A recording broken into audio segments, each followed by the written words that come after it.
Steve is a psychiatrist, and he is going to share with us some of his work. MD, yes. Sorry about that. I think I originally was on tomorrow, so it's another adjustment. No, you were on the list. I just kind of jumped over a list. Never mind. It's like, whatever. I messed up. Whatever.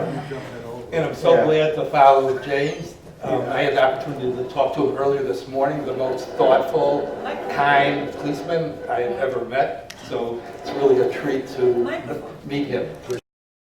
I have to get rid of this microphone because I'm going to do this in a different kind of way. So I hope you'll forgive me, but I talk loud enough.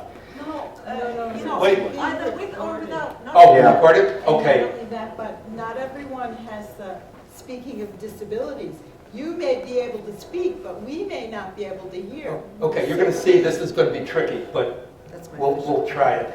I'm going to have this presentation actually done by a special guest. You know, it's special time of year, Christmas time.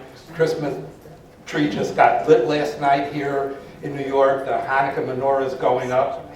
The Hanukkah menorah is going up. So it's a special time of year. So I had contact with a special person who's getting letters from children. And some of those letters have to do with grandparents, and some of those letters also seem to have to do with dignity. Now, the title of the talk formally is Cultivating Dignity in Grandchildren. So after I met this person, I thought, who best to give this talk than this person? So if you'll hold the microphone for a second.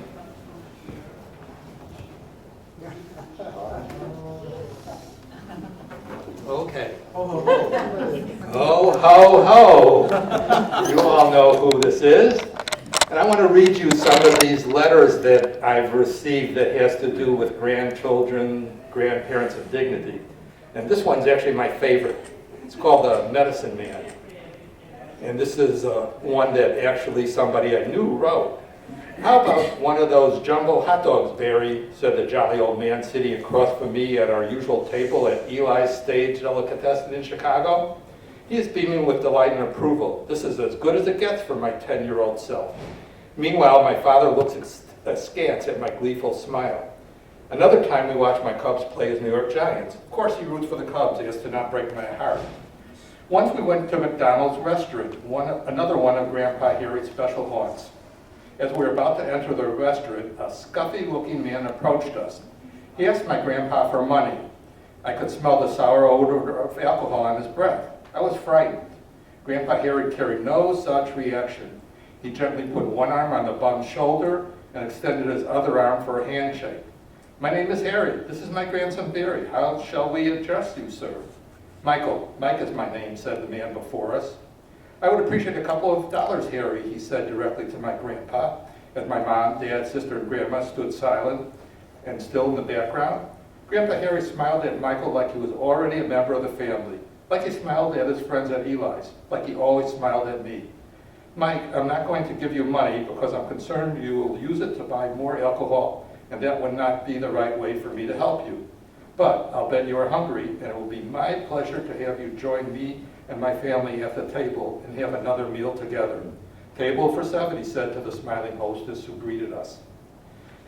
Now, in my spare time, I've also been paying attention to your presidential race in the United States. Those Republican candidates seem so disrespectful at times. I wonder if they had any grandparents, and if they did, how were they? I don't think Donald Trump had any grandparents around when he was young. On the Democratic side, I read a memoir which had these memories about a couple of grandparents.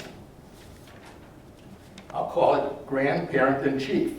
I remember my maternal grandmother as a weak and self-indulgent woman, wrapped up in television soap operas and disengaged from reality. I also recall an incident that took place when I was 10 and Della was babysitting. I was hit in the eye by a chain link gate. I ran home 3 blocks, crying and holding my head as blood streamed down my face. When Della saw me, she fainted. When Della grew up 5, she complained that I had scared her, that she could have gotten hurt when she fell over. Now, my other grandmother, my paternal grandmother, Hannah Jones, was a determined woman whose energies and intelligence had little outlet, which led to her meddling in everybody else's business. Anybody recognize who that is? No? Now, perhaps you can tell or you'll be able to tell now that that's from Living History, written by Hillary Clinton. There's countries. Can we imagine what the grandkids of people growing up under ISIS are, say, compared to growing up in Hawaii that President Obama did? You know, actions speak louder than words. That dishwasher stories, I think, says that. And then there's the social contagion that was illustrated by Mother Teresa, and of course, by so many people here, exemplified by Evan and Linda, right? I mean, so one person who does something and influences all the people that they come in contact with. Now, there's also a little bit of a paradox to sometimes consider here.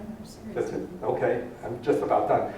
And sometimes you can rebel against bad things being done to you, even from grandparents. The worst thing is not being concerned about dignity at all. Now, the last comment is grandparents should be thought of not only as biological, but social. So in a way, we're grandparents for every children in the world. Thank you. Thank you. Sorry for my...